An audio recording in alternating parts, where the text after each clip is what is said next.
guys, just thought I'd come on real quick to give you an update. Today's Sunday. I don't know what today's date is or anything, but it is Sunday. And I am cycle day 21, I believe. So I did go to have my blood drawn on Friday when I was cycle day 19.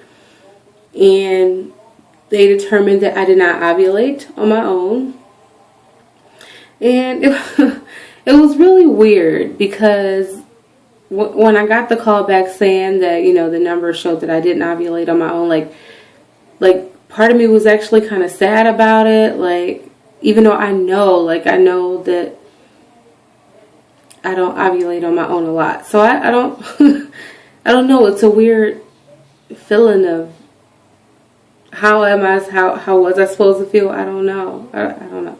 Anyway, that's what they determined, is that I did not ovulate on my own still.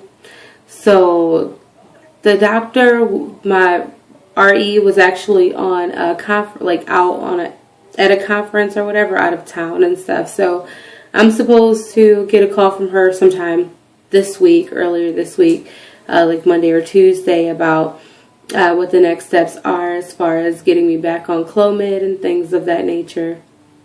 However, now this is tough because when I've tried before, it's kind of like I'm not going to say it's one-sided, because whoever I'm with, they do know that I'm trying, but I try not to bring them into my craziness too much, because I feel like that could kill a relationship seriously.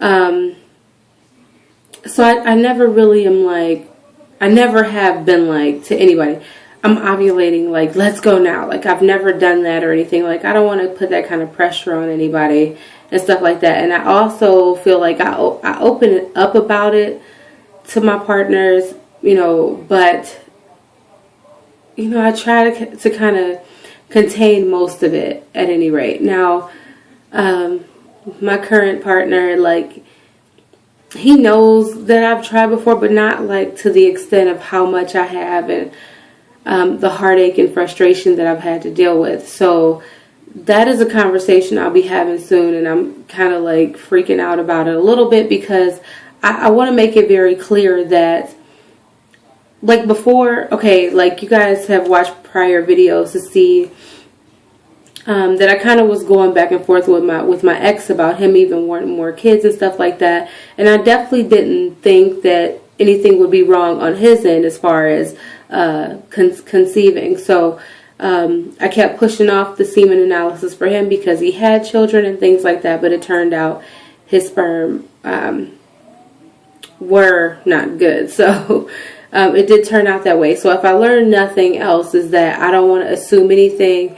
And since my current partner does have children, I also don't want to assume it with him. So that's why I really want to have a conversation now, is that before I do take Clomid again, I really would like for him to be checked out. And since he has mentioned his sperm as well, I think it'll just kind of all fall together. So that he can get checked out, so that I can know that me taking this Clomid is not in vain. Since it is such a time limit on taking it, I don't want to take it for nothing. If I'm taking it with purpose this time, and no assumptions of everything else is work in order. No, I'm not assuming anything this time. I need to know for sure, especially if I'm putting my body through this for 6 months, and the drugs can have such, effects on your body. I want to make sure that each month, this is definitely with the purpose of having a child. I mean, of course it always is, but I'm serious about not assuming anything and just making sure that everything is in order. So again, those are conversations I'm going to have, and I'm kind of nervous about them because I really don't know how to say it without feeling like I'm saying too much, because I want to talk to him about all of this, but still not say too much. I don't want him to know too much of the crazy side of it, but I want him to be informed about, I know your other children, you do not have to work for them, but this one you're going to have to work for. So it's just a weird conversation to have, to say, I'm bringing you into this whole actual trying to conceive, world with me, but in slow dosages, I guess. So that's all for now, guys. I mean, I haven't been testing again or anything. You know, I thought I had, and I didn't do a video about this, but I was pretty sure that I had a positive on like I think it was cycle day 18. So like the day before. Yeah, it was the day before. The day before I went and got my bloods drawn. So Thursday, it was so dark. I mean, the test line was so dark. It was almost the same color as the control line. So much so that I actually took a digi, and the digital did not give me back a smiley face. But I wasn't mad about it because the morning that the OPK that same morning was so super light, like it was almost stark white. So when I saw this dark test, I'm like, oh my God, if this isn't positive, I'm about to ovulate or what have you. So that was on the 18th. And like I said, when I took the digi, I didn't get a positive, but it essentially could have already, the highest peak of my surge could have already happened earlier that day. I don't know. And maybe I had my blood drawn too soon. Maybe if you get your, because essentially I could have possibly had a positive OPK on the 18th and then ovulated on the 19th when I was actually going for my blood test. Would it show the level of progesterone needed at that point? I don't really know, but I've pretty much given up on this cycle. Needless to say, that's the long and the short of it. You know, this cycle is whatever it is. It was just it really was for them to say, for them to see that I'm still not ovulating on my own. That was the whole purpose. That was everything that I wanted out of this cycle, and I'm just going back to my roots and notions of that and saying that that's what I wanted for this cycle, was for them to see that I still need Clomid. And that is what they still see. So I'm sure I will be back on Clomid, but this time will be no assumptions about anything. I even plan to, well, I'm going to ask about this. I want to try to get a post-coital test done. I've never had one done.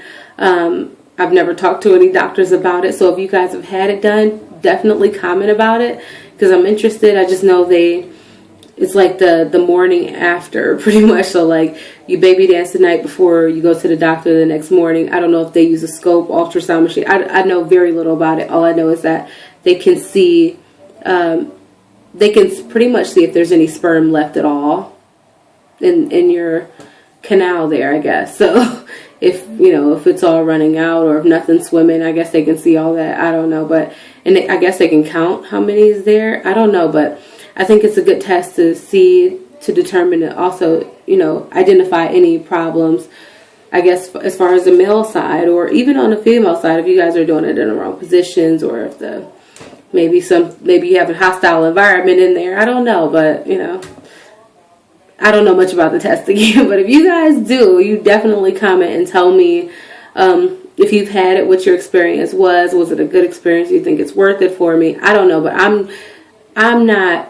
I feel like every time I've tried, I've stepped it up a notch. You know, that's what I feel. And like, this is me. This is my third, like, really good go attempt that I would actually say I'm putting some effort into with a different person. But this has got to be, the third time has got to be a charm, right?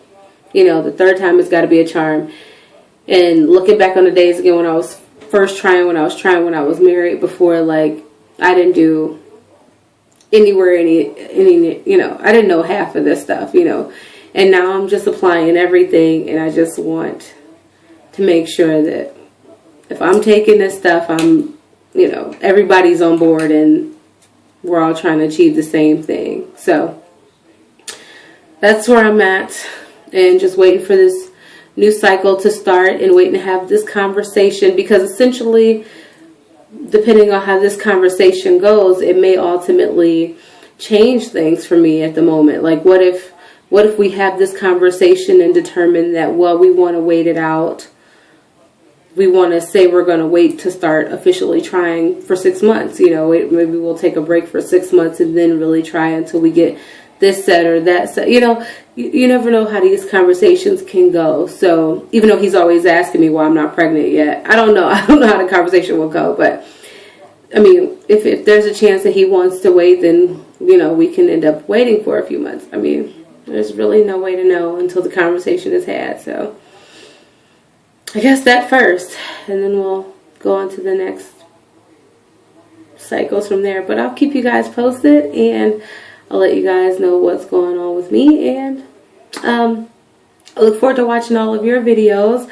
Hi to all new subscribers. And yeah, so comment, like, and subscribe and all that good stuff. I'll talk to you guys soon. Bye.